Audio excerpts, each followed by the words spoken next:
예레미야 2장 20절에서 28절입니다.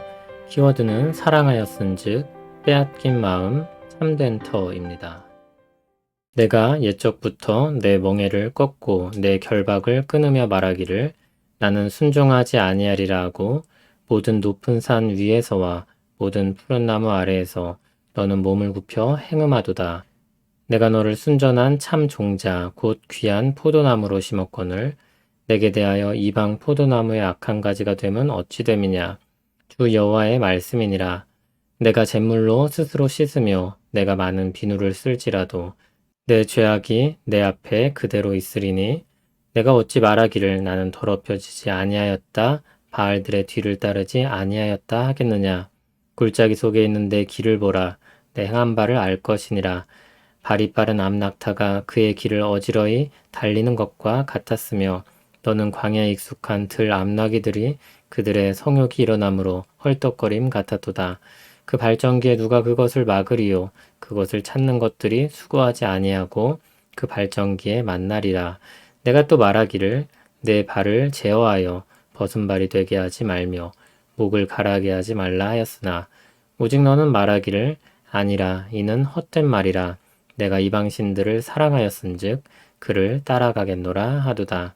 도둑이 붙들리면 수치를 당함같이 이스라엘 집 곧 그들의 왕들과 지도자들과 제사장들과 선지자들이 수치를 당하였느니라.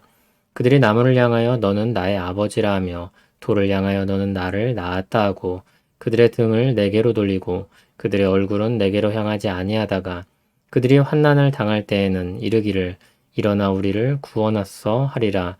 너를 위하여 내가 만든 내 신들이 어디 있느냐? 그들이 내가 환난을 당할 때에 구원할 수 있으면 일어날 것이니라. 유다여 너의 신들이 너의 성읍수와 같도다. 아멘. 이스라엘의 변질된 마음에 대한 내용이 폭로됩니다. 그들은 하나님을 떠나 이방 신들을 따랐습니다. 그것은 여기서 음행으로 표현되고 있습니다. 20절은 좀 까다로운 문제를 안고 있습니다. 맨 처음에 나오는 내가를 1인칭으로 보는 사람도 있고 2인칭으로 보는 사람도 있기 때문입니다. 성경 사본들의 증거는 1인칭이기 때문에 내가로 읽어야 합니다. 그러나 내용 흐름상 2인칭으로 보는 것이 더 타당하다고 보는 사람들도 있습니다. 개역 개정이나 한글 성경은 대체로 2인칭을 취하고 있고 영어 성경은 대부분 1인칭을 취하고 있습니다. 1인칭으로 읽으면 하나님이 멍에를 꺾고 결박을 끊고 구원하여 주셨는데도 순종하지 않았다는 뜻이 됩니다. 2인칭으로 읽으면 이스라엘이 하나님과 묶인 관계인 멍에와 결박을 끊고 순종하지 않았다는 뜻이 됩니다. 미묘한 차이가 있기는 한데 결론적으로는 같습니다. 다만 다른 설명을 들을 때 혼란스러울 수 있을 것 같아서 참고로 말씀을 드립니다. 전체 흐름은 큰 차이가 없습니다. 이스라엘은 높은 산 위에서 그리고 모든 푸른 나무 아래서 몸을 굽혀 행음했다고 했습니다. 높은 산과 푸른 나무는 이방 신들을 섬기는 신전이 있던 곳을 상징합니다. 이방 신들을 섬기는 이스라엘의 모습을 부정적인 성적 관계로 묘사합니다. 21절에 나오듯이 하나님은 이스라엘을 참 종자, 곧 귀한 포도나무로 심으셨습니다. 그러나 지금은 악한 가지가 되었습니다. 완전히 변질된 그들의 악은 어떤 비누나 세제로도 씻어낼 수 없을 만큼 심각한 지경에 이르렀습니다. 23절에 말하듯이 그들은 끊임없이 자신들의 불의와 악행을 부정하고 있습니다. 그러나 하나님은 골짜기 속에 그들의 길이 있다고 했습니다. 얼마나 많이 계속해서 다녔는지 길이 났습니다. 그들은 마치 발정난 짐승처럼 같다고 했습니다. 하나님은 그들의 실상을 아시며 말씀하시길 발을 제어하여 벗은 발이 되게 하지 말며 목을 가라게 하지 말라고 하셨습니다. 이방신에게 가는 발을 통제하고 발정난 짐승이 헐떡거리는 것처럼 그것에 목말라 하지 말라고 했습니다. 그러나 이스라엘의 대답은 너무 대담합니다. 아니라 이는 헛된 말이라. 내가 이방신들을 사랑하였은즉 그를 따라가겠노라. 23절에서는 부정했었습니다. 그러나 도저히 부정할 수 없게 되자 25절에서는 아예 드러내놓고 자신이 들어선 악한 길을 계속하겠다고 고집합니다. 중독된 사람들의 모습과 같습니다. 사랑에 빠져 어쩔 수 없다고 말하는 것입니다. 하나님은 그런 그들에게 심판을 선고하십니다. 도둑이 붙잡히면 수치를 당하듯이 이스라엘의 왕들, 지도자들, 제사장들, 선지자들이 수치를 당하게 될 것이라고 했습니다. 도둑처럼 은밀히 행하던 그들의 잘못이 폭로되고 드러나 수치를 당하는 것입니다.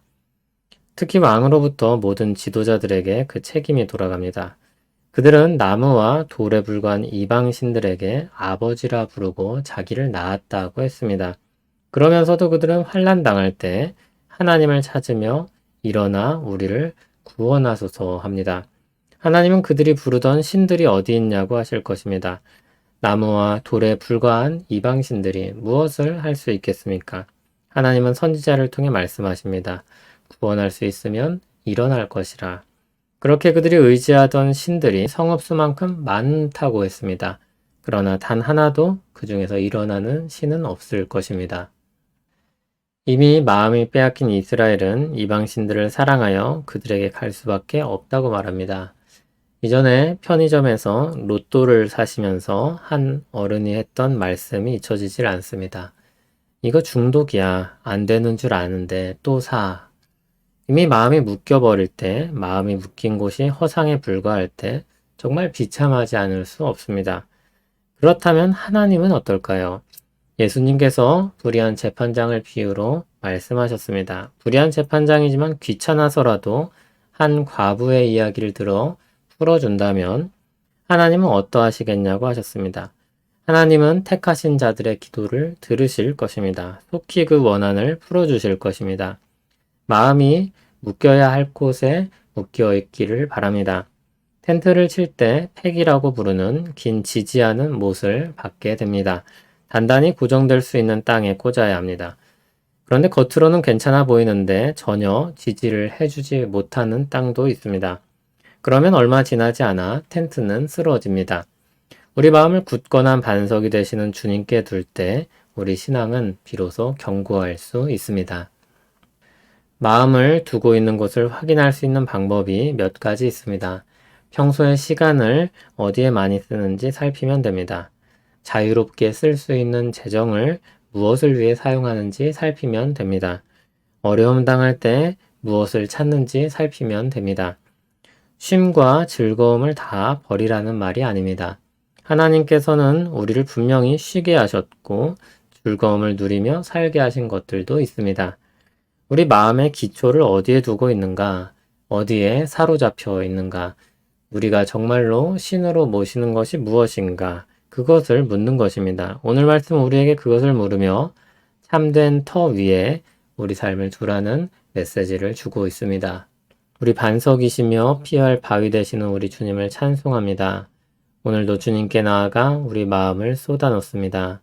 우리를 진정 사랑하시고 지혜로 이끄시는 주님께 우리 마음을 두길 원합니다.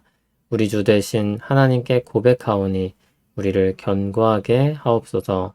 예수님 이름으로 기도합니다. 아멘.